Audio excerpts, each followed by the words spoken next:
जैसा कि आप लोग जानते हैं कि 2020 में जब लॉकडाउन का स्थिति हुआ था, तब सिर्फ P1JDY के अकाउंट में, मतलब जनधन योजना के अकाउंट में ही पैसा क्रेडिट हुआ था। अभी फ़िलहाल लॉकडाउन फिर से किसी किसी राज्य में चालू हो गया है और पूरे देश में भी अभी स्थिति फिर से ख़राब होना शुरू हो गया है। तो अगर फिर से लॉकडाउन की संभावना आ जाता है तो फिर से अगर क्रेडिट होता है अकाउंट में या फिर प्रधानमंत्री की तरफ से कुछ भी आपको मिलता है तो सिर्फ वो जनधन अकाउंट में ही होगा और किसी अकाउंट में होने की चांसेस बहुत कम है। तो अगर आपके पास में ये अकाउंट नहीं है तो आप ज़रूर ओपन करवा लीजिए। अगर है तो इसकी फैसिलिटी आपको जाननी चाहिए। ओपन करने से पहले भी आपको इसकी बेनिफिट्स और इसके फीचर्स, लिमिटेशन सब कुछ जानना चाहिए। चलिए इस वीडियो में हम वही सब डिस्कस करते हैं। Hello guys, this is Amrita and welcome back to my channel banking and info. Guys, आज के इस वीडियो में मैं आपको PMJDY के बारे में ऐसे बहुत सारे अननोन फैक्ट्स बताऊंगी जो आप नहीं जानते हैं और जो आपके लिए जानना बहुत ही ज़रूरी है। चलिए शुरू करते हैं। पहला ही क्वेश्चन कि PMJDY क्या है? प्रधानमंत्री जनधन योजना है। ये 2014 में NHFI नाम का एक स्कीम लॉन्च कर दिया गया था प्रधानमंत्री नरेंद्र मोदी की तरफ से। जनधन योजना अकाउंट का बेनिफिट्स क्या है? पहला ही बेनिफिट ये है कि प्रधानमंत्री की तरफ से जब ये स्कीम लॉन्च किया गया था तो इसका सबसे बड़ा जो एम था वो था एवरी इंडिविजुअल के पास एक बैंक अकाउंट होना चाहिए। तो जिनके भी पास में बैंक अकाउंट नहीं था उनको बैंक अकाउंट का सुविधा देना। सेकेंडली, ये bank accounts zero balance accounts हैं तो आपको इसमें कोई भी पेनल्टी चार्जेस नहीं होता है।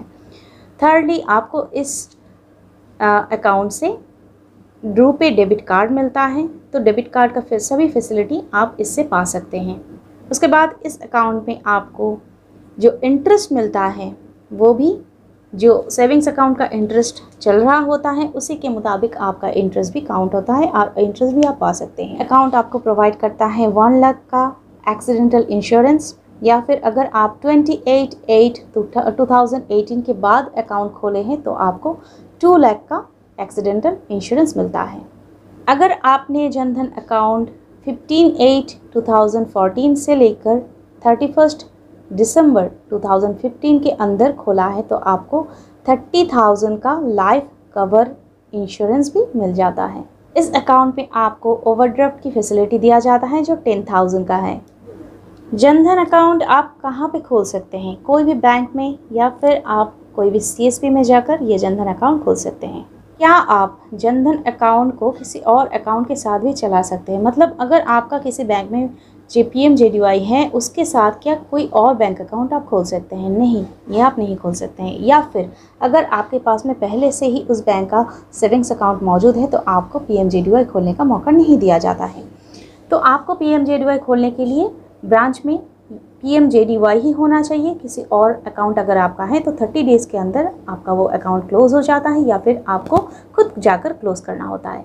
PMJDY और BSBDA, क्या ये दोनों अकाउंट सेम हैं? ये दोनों अकाउंट सेम नहीं हैं।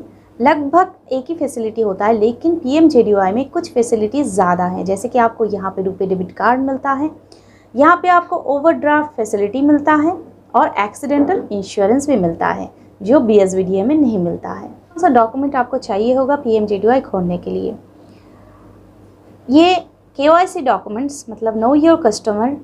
आपके पास में जो डॉक्यूमेंट्स हैं, Aadhaar card, voter card, PAN card इसके लिए एलिजिबल है। लेकिन अगर आपके पास पैन कार्ड नहीं है फिर भी आप इस अकाउंट को खोल पाते हैं। आप कभी स्मॉल अकाउंट को BSBDA में कन्वर्ट कर सकते हैं या फिर PMJDY में कन्वर्ट कर सकते हैं। ऑब्वियसली कर सकते हैं अगर आपके पास में KYC मौजूद है और आपको एक एप्लीकेशन देना होगा बैंक में जाकर तो आपका ये कन्वर्ट हो जाता है और जो आप चाहते हैं BSBD या फिर PMJDY में इसको टर्न कर दिया जाता है। क्या ये अकाउंट आप जॉइंटली ओपन कर सकते हैं? यस, इस अकाउंट को आप जॉइंटली भी ओपन कर पाते हैं। क्या आप PMJDY में सब्सिडीज़, DBT मतलब डायरेक्ट बेनिफिट ट्रांसफ़र, ये सब फैसिलिटी अवेल कर सकते हैं कि नहीं?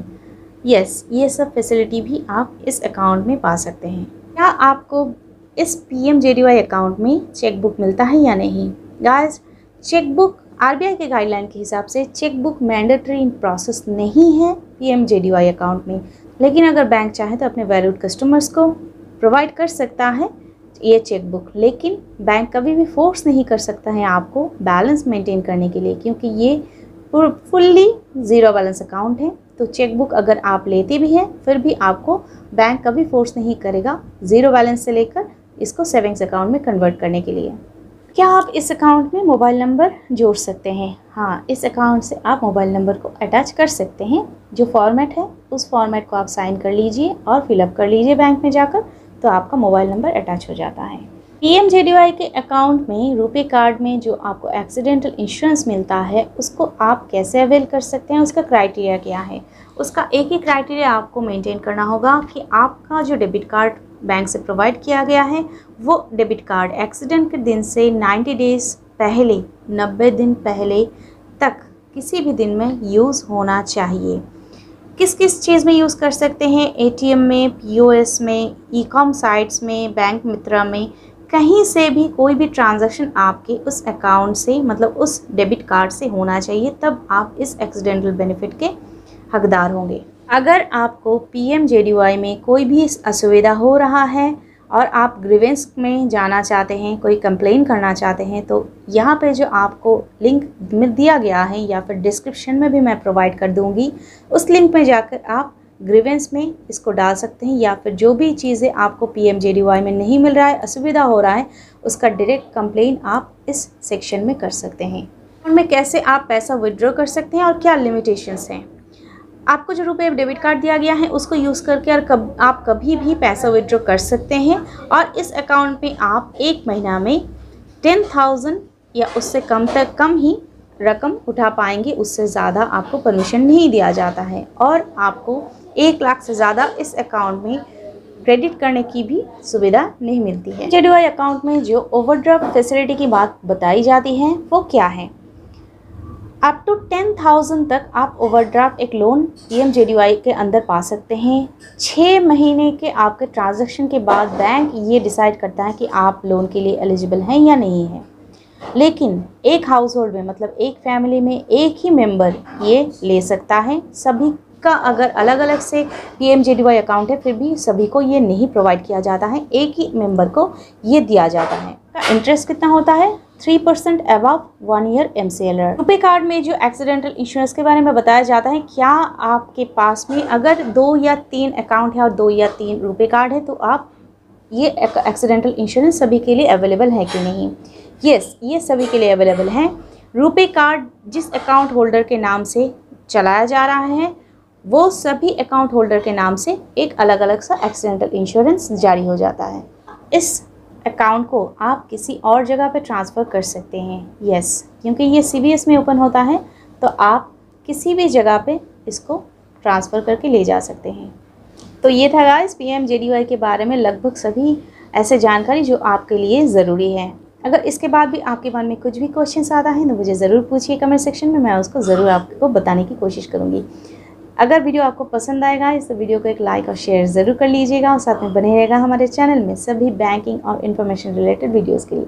चलिए मिलते हैं फिर से नई कोई इन्फॉर्मेटिव वीडियो के साथ, तब तक के लिए stay safe, stay healthy guys. Thank you.